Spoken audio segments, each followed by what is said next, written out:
The sand is white and blinding, and it doesn't care about anyone. That's the thing about the beach in the summer of 1966. Santa Monica Beach on a Saturday morning when the light comes in flat and early and turns everything gold and brutal at the same time. The Pacific doesn't care. The gulls don't care.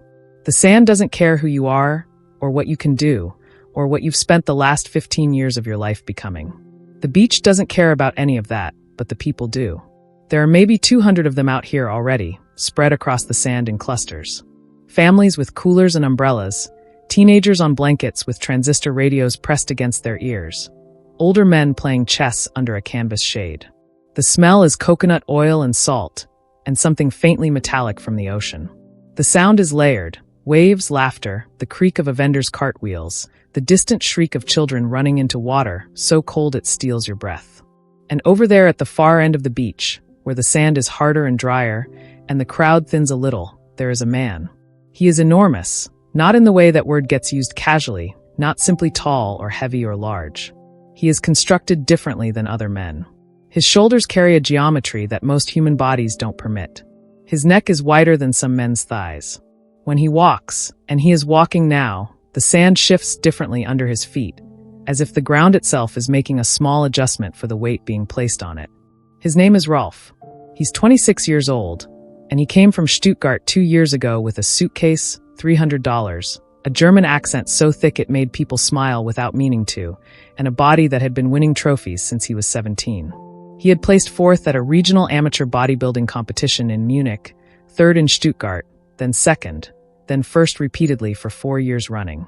He had the kind of physique that made other men in gyms quietly put down their weights and look. The kind that made strangers on the street stare for a second too long before catching themselves. Ralph knew what he looked like. He'd known for a long time.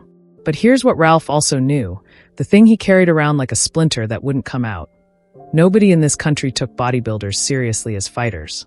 You could walk into any gym in Los Angeles, any boxing club, any martial arts school, and the moment they saw what you were, a bodybuilder, a physique man, a trophy chaser, something in their eyes changed, a small flicker of dismissal, an adjustment of expectations downward.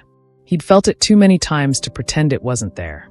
And so Ralph had spent the last 8 months doing something that surprised even his own friends. He had been going to fights, not competing, watching wrestling matches, boxing cards, judo tournaments. He stood in the back and he studied. He read everything he could find about fighting systems, about leverage and timing, and how smaller men had beaten larger men throughout history. What he was building quietly was an argument, a case he intended to make with his body in front of witnesses. He just needed the right opponent. This morning he had brought 3 of his friends to the beach. Men from his gym, all of them large, all of them devotees of the same iron religion he practiced. They had set up at the hard end of the sand with a portable radio and a cooler and the easy confidence of men who had never had any reason to feel otherwise. And about 40 minutes ago, a woman had walked past them. Maybe 23, slender and quietly pretty, carrying a towel and a book, moving with the particular kind of ease that people have when they believe the world is basically safe. She had smiled at something she was reading. She hadn't been paying attention to the group of large men until she was almost past them. One of Ralph's friends said something. It wasn't a question. It wasn't a greeting. It was the kind of thing men say when they believe there are no consequences, when they are large enough and numerous enough that the social math seems settled in their favor. A comment about her body, about the book, a sound more than words, really the kind that was designed to reduce. She stopped walking. She turned. She looked at the man who had spoken. Her expression was not what he expected. She wasn't frightened. She wasn't flustered. She looked at him with a directness that surprised him, and then she said quietly, but clearly enough to carry, "That's not something a decent person says." And then she turned and walked on.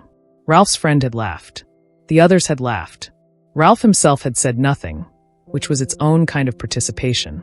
What none of them knew, what nobody at that end of the beach could have known, was that the woman who had just walked past them and said what needed saying and kept walking was Linda Emery, and that the man she was walking toward, the slight young man sitting on a blanket with his shoes off and a notebook open on his knee, was someone who had spent the last 12 years of his life becoming something that no amount of size, no number of trophies, no argument of mass and muscle had any good answer for. And now that young man was looking up from his notebook, he had heard.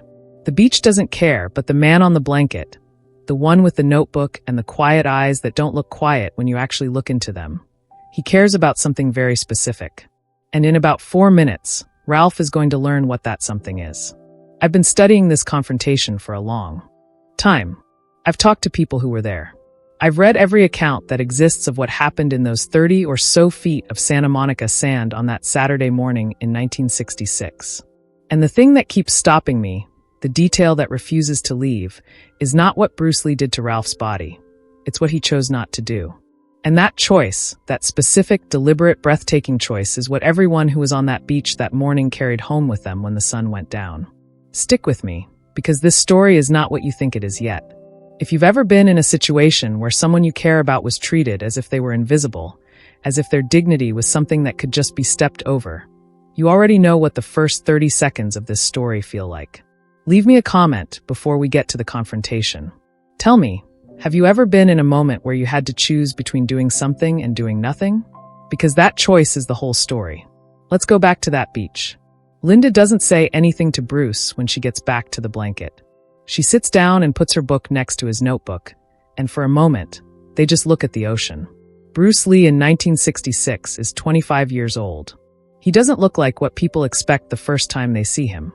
He's 5 feet 7 inches 1/2 inch tall, and he weighs, depending on the week and the training cycle, between 135 and 145 pounds.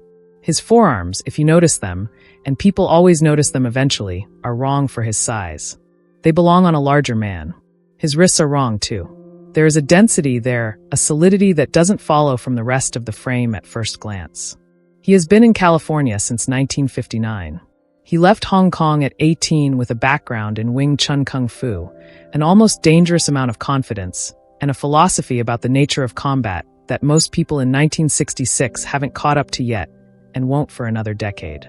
He is not, in any conventional sense, a large man. He is sitting on a blanket on a Saturday morning making notes in a notebook. Probably about philosophy, probably about training, definitely about something that nobody else around him is thinking about. And he is completely still. The kind of still that isn't the absence of movement, so much as the management of it, like a wire under tension. He looks at Linda. She shakes her head once, a small movement meaning don't. He already knows. He's already up. The walk from the blanket to where Ralph and his friends are sitting takes maybe 20 seconds.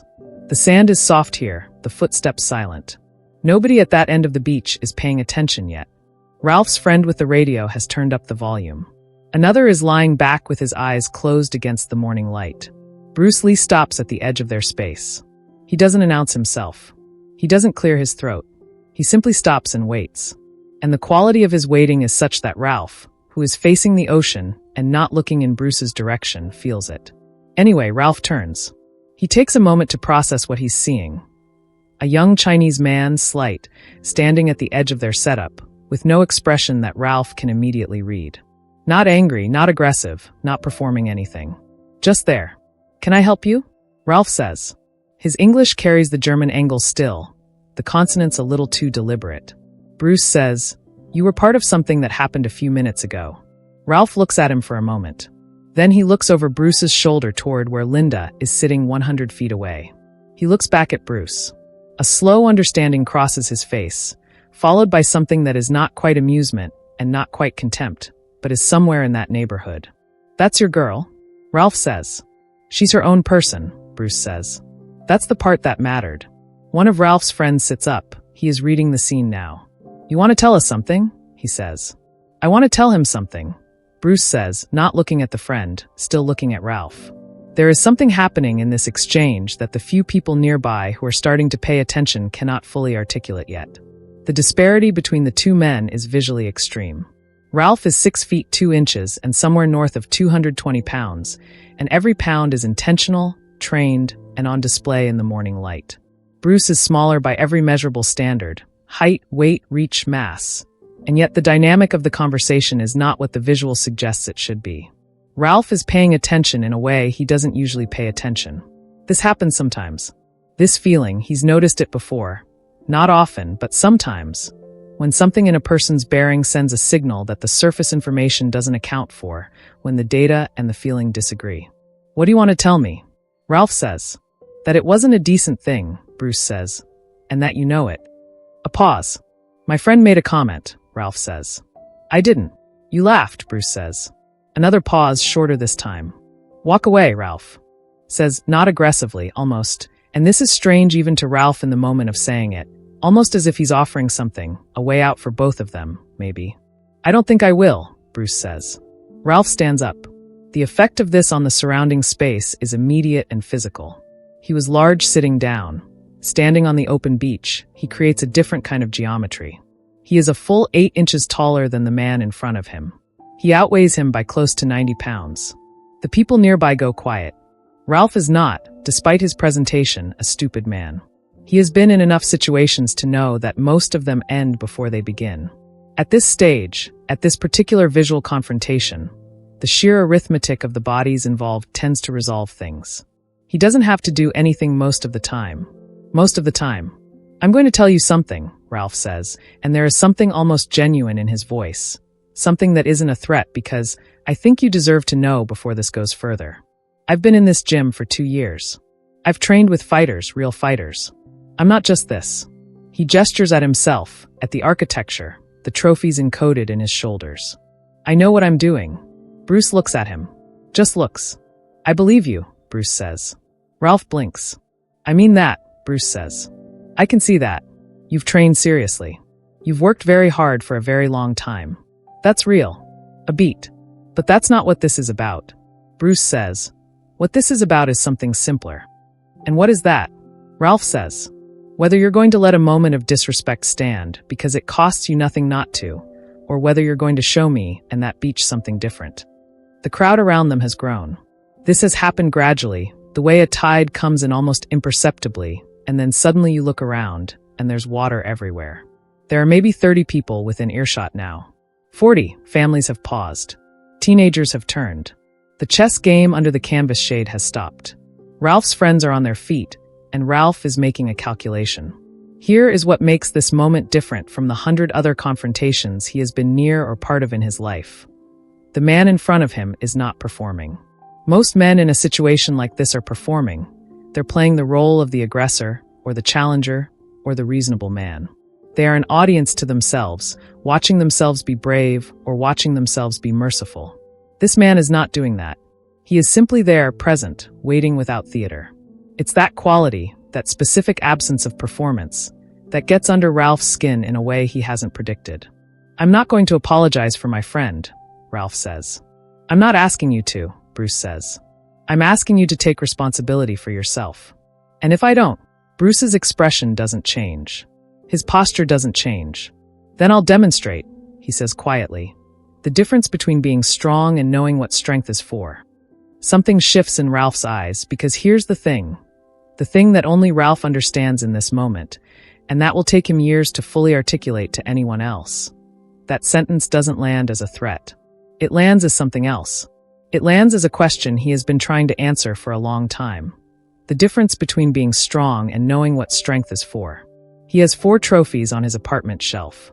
He has 15 years of physical discipline, sacrifice, early mornings, meals weighed to the gram, and pain that most people wouldn't sign up for.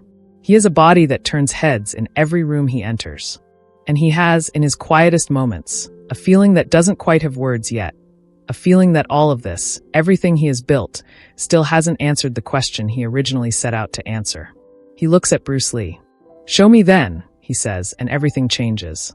Before we get to what happens next, because what happens next is something that nobody on that beach was prepared for, and I want you to understand the full weight of it. I want to tell you something. I've spent a lot of time with Bruce Lee's philosophy, not just the famous quotes, not just the film footage, but the actual written philosophy. The notebooks, the letters, the training journals, the marginalia and the books he kept. And the thing that comes through over and over, in a way that I didn't expect the first time I encountered it, is this. Bruce Lee was not primarily interested in fighting. He was interested in truth. Fighting was the laboratory. The confrontation was the experiment. What he was actually testing every time was whether the principles held, whether water really did take the shape of its container, whether economy of motion was actually more powerful than force, whether a person who understood their own nature completely was, as a practical matter, difficult to defeat. His whole life was an attempt to answer the question, What is a human being actually capable of if they remove every pretense, every inherited assumption, every layer of performance, vanity, and fear? That question, and the discipline required to seriously try to answer it, is what I've tried to put into the Bruce Lee Code. Philosophy, training, diet, and discipline of the man who redefined human limits. It's available now on Amazon KDP and Hotmart. The link is in the description. If you've ever wanted to go deeper than the quotes and actually sit with how Bruce Lee thought, how he trained, how he ate, how he structured his days, what he read, what he argued with himself about in writing at 2 o'clock in the morning, this is that book. We'll be back to the beach in a moment, because the next 4 minutes are the reason this story exists. What happens next is not a fight in the way the word usually means. The space between them is maybe 8 feet. The crowd has pulled back, not dramatically, but in the organic way crowds do when they sense that the zone of consequence has boundaries, and that staying outside those boundaries is wise. The sand here is hard-packed. The ocean sound has moved into the background the way sound does when you're concentrating. It's still there, but it's behind the moment now, scenery rather than presence. Ralph moves first. He doesn't lunge. He's not reckless. He reaches out, a testing motion, a grab attempt at the shoulder, the kind of grip that, when it connects, tends to settle things. His arm is long, his hand is large. He's done this before, and he knows what happens when he gets a hold on someone. He doesn't get a hold on anyone. Bruce moves in a way that Ralph's hand simply cannot follow. This is the first moment that the crowd doesn't understand what it's seeing, because the movement is small, smaller than expected, much smaller. A slight rotation of the body, a shift of weight that is almost conversational in scale. And Ralph's hand goes past and finds nothing where a shoulder was, and the geometry of his own body's momentum, committed to a grip that isn't there, carries him forward a half step. He recovers quickly. He's well trained. His balance is good. He tries again. Same result. Different angle, same outcome. The absence is what's confusing. Not a block, not a deflection, not a counter move that can be tracked and analyzed and adjusted for. Just not there. One of the teenage boys at the edge of the crowd says something to his friend, something low. The friend doesn't respond. They're both watching. Ralph shifts his approach. He has more in his repertoire than reaching grabs. He knows that now. So he goes lower, changes his weight distribution, thinks about angles the way the wrestling material he studied suggested thinking about angles. He is, to his credit, a quick learner. And what he is learning very quickly is that the problem is not his approach. The problem is that the man in front of him is operating on a different set of physical laws. It's not speed in the way Ralph would have described speed before this morning. Raw quickness, the measurable interval between intention and action. It's something that lives before speed, something that begins with stillness and ends with stillness. And in between, while something has been decided and executed and completed, Ralph hasn't yet figured out that it started. The third attempt carries more commitment. Ralph brings his right hand in fast and wide. A sweep, essentially, aimed at getting under Bruce's guard and changing the situation physically in a way that his previous attempts haven't allowed. And this is the moment the crowd remembers, because Bruce Lee doesn't step back. He steps in, into the swing, into the space under the arc that Ralph's arm is describing, into the inside, which is the last place Ralph expected anyone to willingly be, and which is the worst place geometrically for a large man swinging wide to have someone enter. Because suddenly the leverage is wrong. The power is lost. The reach that was an advantage has become a liability. And Bruce's left hand, open flat, fingers together, touches Ralph's chest. Not a strike, a placement. The lightest possible contact. A hand resting on a chest, 1 inch above the sternum, with the gentleness you'd use to steady something fragile. And Ralph stops. He stops because his body has processed something before his mind has. The geometry of the situation, the positioning, the fact that he is extended and slightly forward, and his weight is distributed in a way that gives him no purchase. And this hand on his chest is the only thing between this exact position and falling. And the person whose hand is on his chest is the one who put him in this position, and the one who is now the only thing keeping him here. The hand on his chest is both the demonstration and the mercy. 1 moment, perfectly still. The crowd, 30, 40, 50 people now along this stretch of sand, is absolutely silent. The ocean fills the silence. The gulls fill the silence. The radio from the far side of the group is still playing something, but it sounds very far away. Ralph's eyes move from Bruce's hand on his chest to Bruce's face. Bruce's face is not triumphant. It's not careful. It's not the face of a man performing mercy in front of an audience. It's something closer to recognition. What the crowd sees is a small man who has put his hand on a large man's chest and stopped something. What Ralph sees is something the crowd doesn't have the angle to see. Bruce Lee's eyes. And what is in them is not victory. It's an answer to the question Ralph has been carrying around for years without quite knowing how to phrase it. The question under all the training, and all the trophies, and all the study, and all the Saturday mornings on this beach trying to be more than the sum of his measurements. The answer is this. What you just felt, that's not the technique. It's the principle the technique came from. Bruce steps back. He takes his hand off Ralph's chest with the same gentleness he placed it there. The crowd exhales as a single body. Then, tentatively, someone at the back begins to clap. Not enthusiastically, not performatively, but carefully, the way you applaud something you want to honor, but aren't sure you fully understand. Then someone else, then several people at once. Ralph is still standing where he stopped. He looks down at his own chest where the hand was, then at his hand, then at Bruce. How? Ralph says. Just that word. Years, Bruce says. The same years you put in. Just pointed at something different. What is it called? What you felt just now. Or what I do? Both, Ralph snorts. Bruce looks at him for a moment, then he says, Come find me in a week. I'm at the Jun Fan Gung Fu Institute on Broadway. Come when you want to understand something, not when you want to win something. There's a difference. A long pause. I owe someone an apology, Ralph says. He's not looking at Bruce now. He's looking past him toward where Linda is still sitting on her blanket, watching. Yes, Bruce says. That's all, just yes. Ralph nods once. He turns to his friends. One of them has sat back down. The others are looking at him with expressions he can't fully interpret. He doesn't try. He walks down the beach. He walks toward Linda. She looks up when he reaches her, watching him with the same directness she turned on his friend 20 minutes ago. Clear, without performance, neither intimidated nor hostile, just present. He says, What my friend said was wrong. What I did laughing was wrong. I'm sorry. She looks at him for a moment. Thank you, she says simply. He nods. He walks back. This is the part of the story that gets lost in every retelling. What happened next? Not in the next 5 minutes, not on the beach that day. What happened in the weeks after? Ralph did go to the Jun Fan Gung Fu Institute. He went the following Tuesday, and then the Tuesday after that. He was, by every account of the people who trained there, a serious and humble student, which surprised some of them given his size and his bearing, until they understood that this was someone who had already spent 15 years learning what serious and humble study required. He just needed the subject. He never competed in bodybuilding again.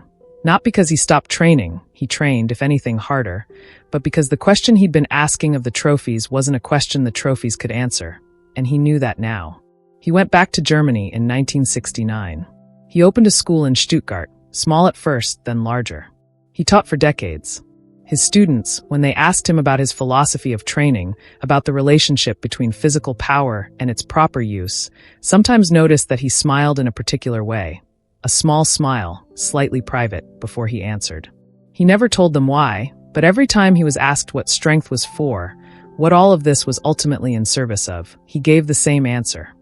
The answer that had come to him on a beach in Santa Monica in 1966, delivered by a hand placed lightly on his chest. He said, It's for the moment when you can do something and you choose to do something better. The phrase wasn't quite his own, he knew that. He'd borrowed the shape of it from somewhere and someone else, but the understanding was his. He'd earned it. And that, he always said, was the only way understanding works. You cannot be told what it means, you have to feel the hand on your chest. You have to be in the position, extended, committed, off balance, in the grip of your own momentum, and have someone show you that they could end it and then not end it, and then offer you something better instead. Linda and Bruce would marry 2 years later. Their life together was built in no small part on exactly this principle, that the people you love deserve your choice, not just your presence, that showing up means nothing if you show up performing, that the whole project of becoming, of really seriously daily becoming, requires the willingness to be wrong, to be corrected, to feel the hand on your chest and understand what it's telling you. Bruce Lee died in 1973. He was 32 years old. He left behind films, philosophy, and a school of thought about human potential that still has not been fully explored. He left behind journals that describe a man who was arguing with himself constantly about the right way to live and train and think. He left behind a wife and 2 children, a few hundred students, and a larger world of practitioners who learned from people who learned from people who were in that room. He also left behind a story about a beach in Santa Monica that most people have never heard the full version of. Now you have what Bruce Lee understood, and what Ralph learned slowly over years of training and teaching is something that takes more than one viewing to fully absorb. It's a principle that runs deeper than technique or fighting style, or the famous quotes you can find on any poster. It's the difference between power and authority. Power is what Ralph had when he stood up on that beach. 90 pounds of mass differential, a reach advantage, and a crowd watching. Power is what most of us spend our lives accumulating and then mistaking for something it isn't. Authority is what Bruce Lee demonstrated when he placed his hand on Ralph's chest and chose not to strike. Authority is what you have left when you remove the need to prove anything. The whole story of that beach, the disrespect, the confrontation, the demonstration, and the apology that followed, was ultimately a story about what happens when someone with power meets someone with authority, and authority declines to use power's methods. This is not a simple philosophy to live. It's not the kind of thing you absorb once and apply forever. It requires daily practice. It requires the willingness to be wrong. It requires, as Bruce wrote in one of his journals, an education in the reality of oneself, which is the most uncomfortable kind of education there is, because there is no graduation ceremony and no permanent diploma. You practice it again tomorrow, and the day after. Bruce Lee practiced it every day of his adult life. In the gym, in the kitchen, in the conversations he had with his wife and students, and with the strangers on the beach who mistook his size for his limit. If you want to go deeper into this, into the actual daily practice of how he lived, how he trained, what he ate, how he thought about time and discipline, and the relationship between physical and philosophical cultivation, everything I have drawn on to tell you this story is in the Bruce Lee Code. Philosophy, training, diet, and discipline of the man who redefined human limits. This is not a book of quotes. It's not a biography. It's a framework, a working document for anyone who has ever looked at what Bruce Lee became and asked seriously, how? What was the actual daily architecture of that transformation? What did he eat on a training day? How did he structure his practice when he was developing a new technique? What did he read, and what did it change in him? It's available on Amazon KDP and Hotmart. The links are in the description below.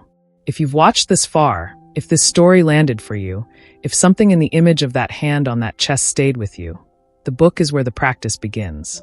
Here's what I want to leave you with. There is a version of strength that the world rewards loudly. The version that takes up space, that wins trophies, that makes crowds go quiet when it stands up. Ralph had that version, and he'd had it for years, and he was good at it. But on a Saturday morning in 1966, on a beach in Santa Monica, he felt something he hadn't known was possible. A kind of strength that doesn't need the crowd to be real, that doesn't change when the crowd leaves, that isn't performed because it isn't for anyone else. He felt a hand on his chest, and he understood. That understanding cost Bruce Lee nothing. He gave it freely to a man who had just participated in something unkind. Without conditions, without lecture, without the satisfaction of a victory performed for witnesses. He gave it because that's what authority does. It doesn't need to take, it offers. The beach filled back in. After that, the radio started making sense again. The chess game resumed under the canvas. The families with their coolers went back to their coolers, the teenagers went back to their blankets, and the gulls went back to their indifferent circuits above the water. Linda picked up her book. Bruce sat back down beside her. He opened his notebook. He wrote something, we don't know what. But if I had to guess, if I had to put into words what was in his hand in the moment after a confrontation that could have gone many different ways and went the way he chose it to go, I'd say it was probably something like this. The strongest position is always the one where you can do anything, and the wisest move is usually to do less than that. Not because you have to, but because you understand why. That's the lesson, not of this story specifically, but of the man, of his whole life as best as any of us can read it. He was always working on something. He was always asking whether it was enough. I think he knew the answer changed every day. I think that's why he kept asking. Before you go, one question, and I want you to take it seriously. What impressed you more?